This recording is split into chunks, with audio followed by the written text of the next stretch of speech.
for my mama aqua bathroom point TV so first time I will bath message so subscribe channel no be like no share so ama afofro enye bi ahwe na bibia so akos abusua we breaking news fofro kwa na ye brem eye enedua ya eye alanko GTP say o launching great transformation plan abusua for wala yenye fa ne say wa officially announcing the dada no ene na wo launch enti abusua for the ensembi enso atudua mesom che bekonya kutie enchiremu nyina abusua the ensembi atudua be boni tofa enso amamo na abusua for bibia enso akoso na wo chiremu a eye MPP ni NDC omaluzu omo ebibia to the extent say sana omo ba ga ayin manga sana omunya power eba be ye president na anga sana omo ni plan omo bu omane without any plan bia omo obu omane without any plan bia na wo chirema on ne de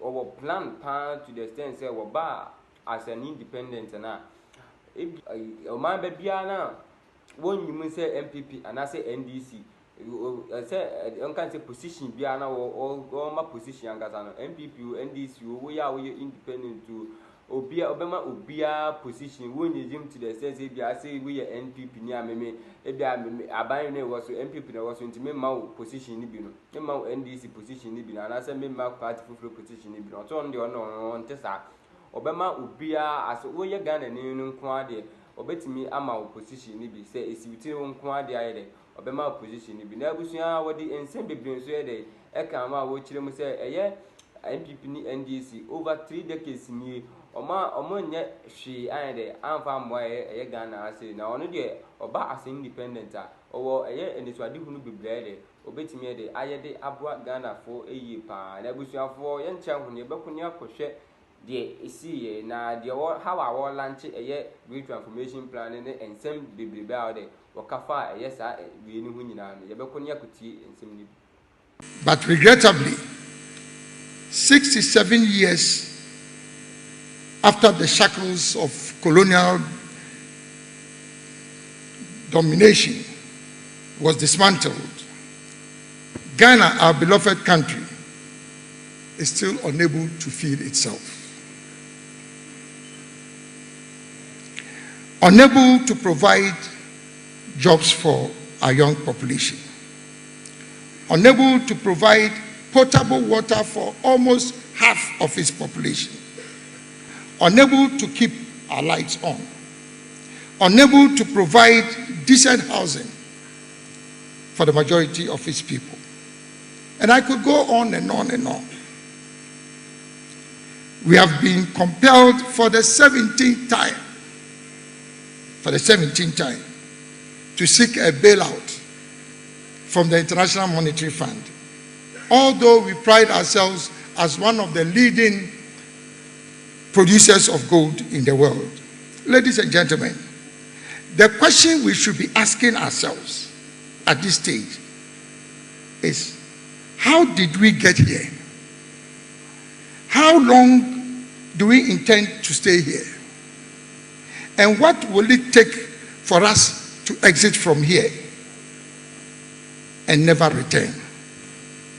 Those are the questions we should be asking ourselves. In my humble opinion, we are at where we are now because we've brought it upon ourselves, as we say in local Ghanaian parlance. Whilst there may be a myriad of contributing factors, the three that clearly stand out are: one, a failure of leadership; number two, the divisiveness in our body politic and political space; and three, our own unproductive attitude, behavior, and mindset as a people. Ladies and gentlemen, although our situation may be disquieting, the good news is that Ghana still remains a favored nation in both the spiritual and physical realms. What we need now is a transformational leader, a paradigm shift in our governance system, as well as a mindset change amongst Ghanaians. We have an opportunity in the general elections in December this year to cross that bridge and move Ghana into a new era of peace and prosperity by electing me as the first independent candidate to become the President of the Republic of Ghana. I will install a new government of national unity that will mobilize the collective strengths and talents of all Ghanaians, and not only a privileged few, irrespective of ethnic, political, or religious affiliation. Ladies and gentlemen, both the NDC and NPP have had the opportunity of being in charge of this country for the last 32 years.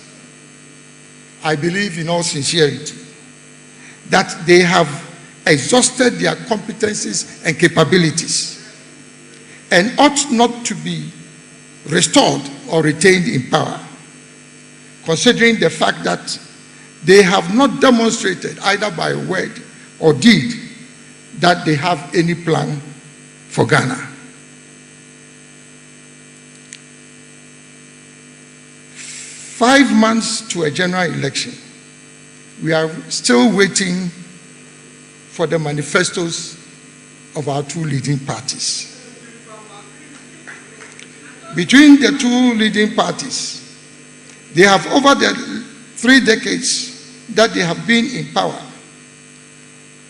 resorted to extensive borrowing to finance their manifesto promises. The culture of unrestrained borrowing is what has landed us into the ditch in which we find ourselves.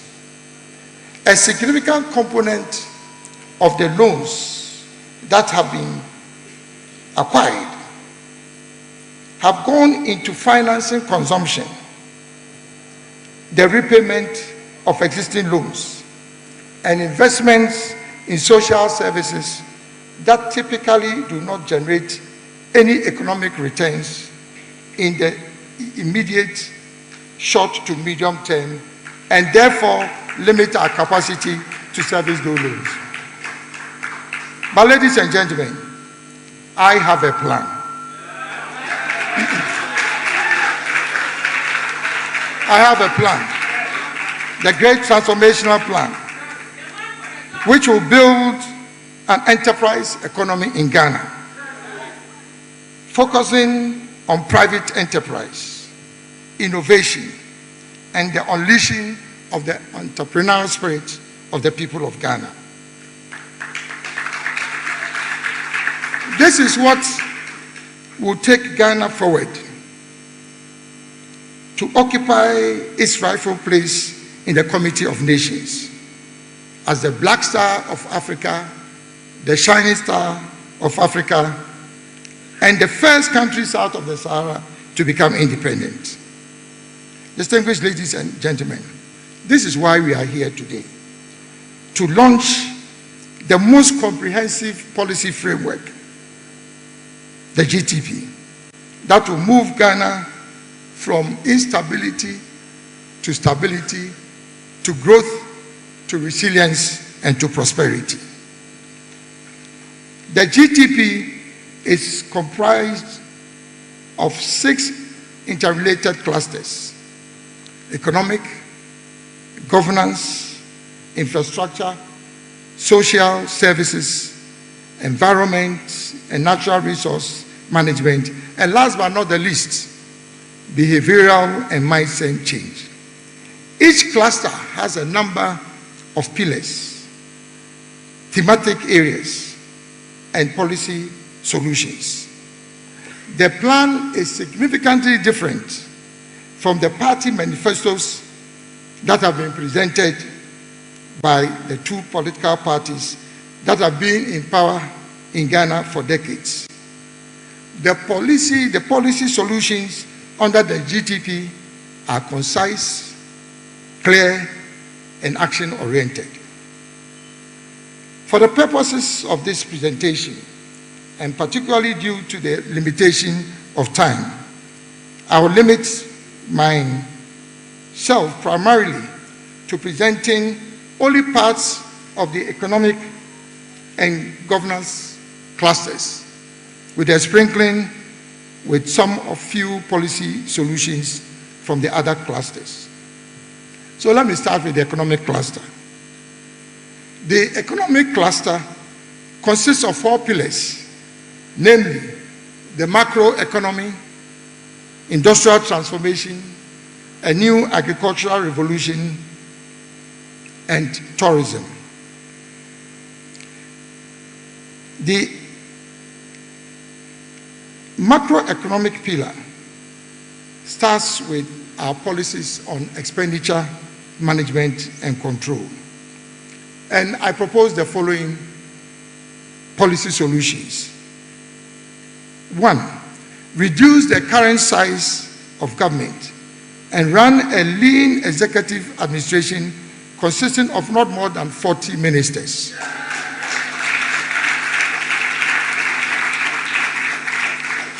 Eliminate sole sourcing in public procurement and contracting to ensure value for money, which has over the years been a major source of the bloating of government expenditure. 3, consolidate into a single administrative unit all existing government departments, agencies, and other public sector organizations which have overlapping mandates. The Ministry of Energy, for example, has 14 different agencies under it.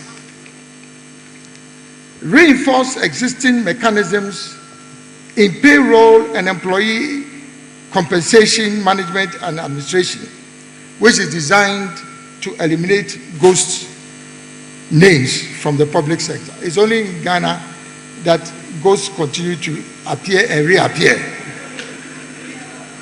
Reduce government financing of infrastructure projects by at least 60%. Reduce government spending and financing on infrastructure projects by at least 60%. And in place, introduce innovative private sector financing of infrastructure using models such as build, operate, and transfer (BOT), build, own, and operate (BOO), EPC with financing, EPC with suppliers' credits. Undertake a comprehensive review of the entire structure of government spending and public expenditure with a view to reducing the national public expenditure ratio to gross domestic product. That is the ratio of public expenditure to GDP, to a target not exceeding 10% over a period of 5 years. On revenue optimization, undertake a complete reform of the tax structure in Ghana with a view to optimizing revenue from the mobilization of direct taxes rather than indirect taxes through the import duties, taxes, and levies, particularly at the ports. And this is what prevails in many of the matured economies. They focus more on direct taxes than indirect taxes. And we are going to change that system in Ghana. 3, enforce existing regulations linking access to essential public services to the payment of taxes. If you don't pay your tax, you will not have access to essential government services. 4, conduct a comprehensive financial and technical audit of port operations to identify and block revenue leakages at the ports, including but not limited to mechanisms to address trade misinvoicing and transfer pricing. Enhance the collection of rent tax, property tax, capital gains tax, investment income tax, and sin taxes. Review existing rates for road tolls and expand the application across various road networks. Establish a free port enclave at the Tema port to enhance vessel traffic and transshipment in Ghana, which will bring in additional revenue from port services. Conduct an extensive review of the operations of SOEs, state-owned enterprises, with a view to enhancing their contribution to government revenue. Enhance the application of technology, including artificial intelligence and blockchain technology, in revenue mobilization, and equip revenue collection agencies with relevant tools and facilities. And last but not the least, conduct a comprehensive review of the management and administration of the Ghana Revenue Authority with a view to enhancing the efficiency and effectiveness in tax administration and revenue mobilization. The above policy measures are designed to increase the ratio of